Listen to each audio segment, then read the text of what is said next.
an elevator in a skyscraper and someone gets in the elevator with you, and this is the last chance you get to share one message with them. What story, gem, or piece of wisdom would you share? Oh, wow. That is a really good question. Let me think about this. Yeah, Give me a moment because sure. there's so much that's on my mind that I It's could a possibly tall share. elevator. It's like, think the Freedom Tower. It's not a Okay. short ride. Um, You got stuck. You got all the time in the world. No. well, don't say that because then we're in No. trouble. Then we'll be Yeah, here right. all night. You Right. know, I think the main thing that I would say is to stop loving yourself to death and to love yourself to life. And I want to describe that if I may, because I think we have a few floors to go.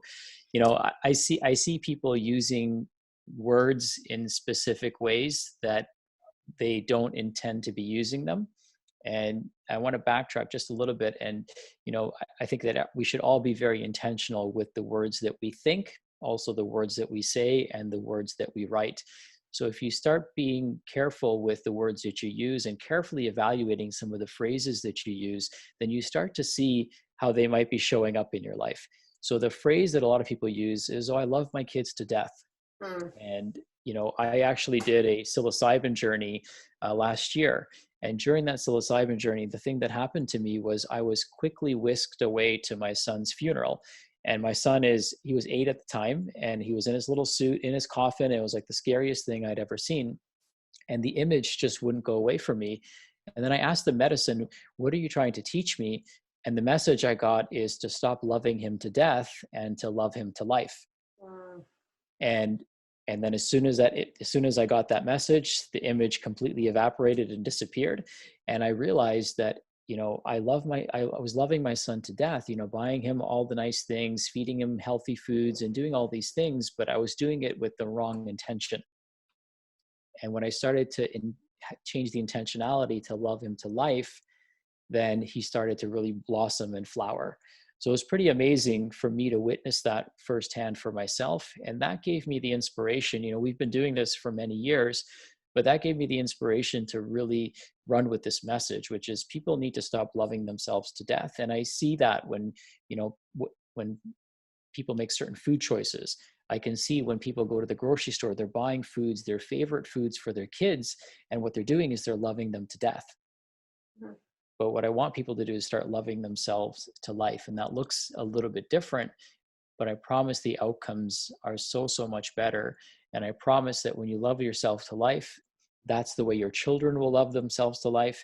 And, generation after generation, you can really change how your lineage expresses itself. The greatest gift that we have for the next 5 to 10 to 100 years is health. We can't, we used to be education, right? But now information is commoditized and decentralized. Information is essentially free. So what's really valuable now that isn't free, that you will always have to work for and be present to, is your health. And so if people can learn to love themselves to life, they can show others how to do the same thing. I mean, that's really what's going to create the butterfly effect and ripple effect that I hope to see. And it's really easy for people to do. The greatest sign of sophistication is simplicity. There's nothing more sophisticated than your body, which means there's nothing more simple to take care of. We can overcomplicate things as much as we want, and that's the route that kind of the traditional medical model has gone down. And the universe is just kind of laughing back at us and saying, "Hey, just when you think you've got it figured out, you really don't. It's not supposed to be this complicated. It's supposed to be simple." And so the closer we can move towards simplicity, which is the universal law of nature, is as things become more evolved, they actually get simpler, not more complicated. So, I want to help people keep health simple. I want to teach them how to love themselves back to life. Only they can do it. Nobody can love you more than you love yourself. And if we can start expressing that way, then the world can be a totally radically more beautiful and amazing place than it already is.